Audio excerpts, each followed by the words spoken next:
قرب قیامت کا سب سے بڑا فتنہ دجال ہے۔ وہ جب ظاہر ہوگا تو ایک خاص قسم کی سواری پر سوار ہو کر نکلے گا۔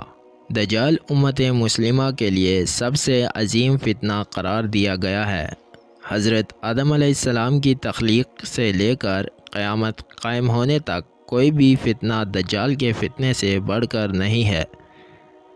دجال کے متعلق مسلمانوں کے پاس جو معتبر ترین ذرائع ہیں وہ نبی کریم صلی اللہ علیہ وآلہ وسلم کی احادیث مبارکہ ہیں، جس کی روشنی میں ہم یہ جان سکتے ہیں کہ دجال کے پاس کس طرح کی قوتیں ہوں گی اور ان شیطانی قوتوں سے دجال کس طرح کی تباہی مچا سکتا ہے۔ لہٰذا احادیث کی کتابوں میں حضرت ابن عباس، حضرت عبداللہ ابن مسعود اور ابن عمر رضی اللہ تعالی عنہ سے دجال کی مخصوص سواری کے متعلق احادیث روایت کی گئی ہے، جن کا مجموعہ کچھ یوں ہے کہ دجال اس وقت نمودار ہوگا جب لوگوں کی ایمانی حالت بہت کمزور ہو چکی ہوگی۔ دجال دنیا میں 40 دن رہے گا۔ ان 40 دنوں میں ایک دن 1 سال کے برابر ہوگا اور ایک دن 1 مہینہ کے برابر اور ایک دن 1 ہفتے کے برابر ہوگا، جبکہ بقیہ دن معمول کے مطابق ہوں گے۔ دجال ایک چمکدار گدھے پر سوار ہو کر نکلے گا جس کے 2 کانوں کے درمیان کا فاصلہ 40 ہاتھ ہوگا۔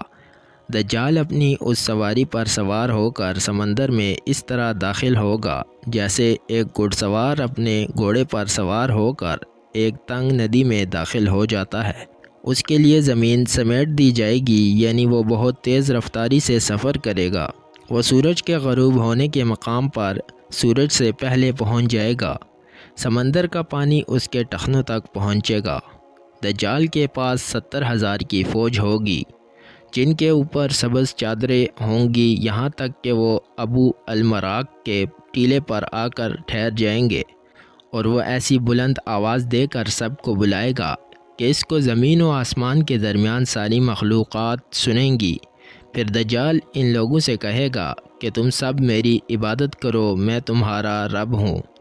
اس موقع پر رسول اللہ صلی اللہ علیہ وآلہ وسلم نے فرمایا، تمہیں یہ پتہ ہو کہ تمہارا رب ایک آنکھ والا نہیں ہو سکتا، بھلا وہ جو دوسروں کو آنکھیں دیتا ہے وہ خود کیسے بینائی سے محروم رہ سکتا ہے؟ اس بدبخت دجال کے ماتھے پر کافر لکھا ہوا ہوگا، جس کو صرف مومن ہی پڑھ سکے گا اور اسے پہچان لے گا۔ دجال اپنے گدھے پر سوار ہو کر ساری زمین میں گھومے گا۔ اس زمین کا کوئی میدانی، صحرائی اور پہاڑی علاقہ ایسا باقی نہیں بچے گا جہاں وہ نہ جائے، سوائے مکہ مکرمہ اور مدینہ منورہ کے۔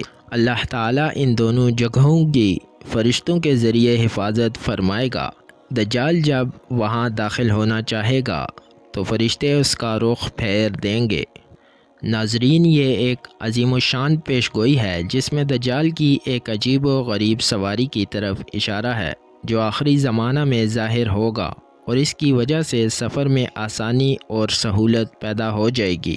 ان احادیث کی بنیاد پر یہودی خاص طور پر گدھے کی تعظیم کرتے ہیں اور وہ اپنی خفیہ عبادات میں گدھے کو ضرور شامل کرتے ہیں۔ بعض لوگوں کا یہ دعویٰ ہے کہ اپنی عبادات کے دن یہودی خفیہ طور پر ایک گدھے کو اٹھا کر بیت المقدس میں لے جاتے ہیں، جہاں مختلف رسم و رواج کے مطابق اس گدھے کو سجایا جاتا ہے۔ صحابہ کرام رضی اللہ تعالی عنہم اجمعین کے ذہن میں اس وقت یہ سوال ضرور آیا ہوگا کہ ایسا گدھا کہاں سے آ جائے گا جس کی لمبائی اور چوڑائی اتنی بڑی ہوگی، لیکن صحابہ کرام رضی اللہ تعالی عنہم اجمعین نے حضور صلی اللہ علیہ وسلم سے اس حدیث کو جیسے سنا ویسے ہی یاد رکھا، اور آج ہم تک یہ ساری احادیث پہنچی۔ علماء کرام کا کہنا ہے، اگر ہم یہ کہیں کہ قیامت کے قریب ایک ایسا گدھا پیدا ہو جائے گا اور یہ صفات اس میں پیدا ہو جائیں گی تو یہ بات ناممکن نظر آتی ہے۔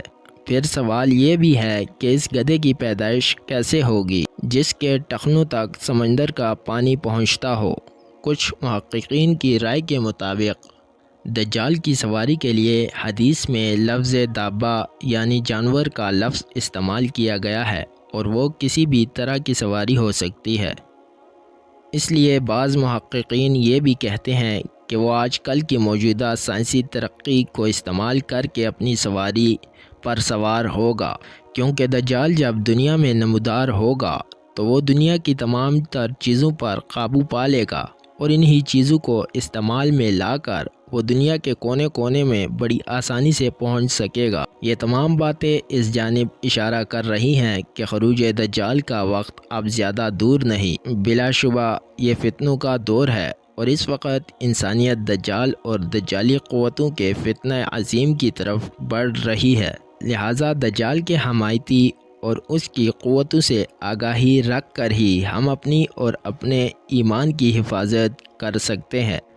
اللہ تعالیٰ سے دعا ہے کہ اللہ تعالیٰ ہمیں دجال کے ہر قسم کے فتنے سے محفوظ فرمائے۔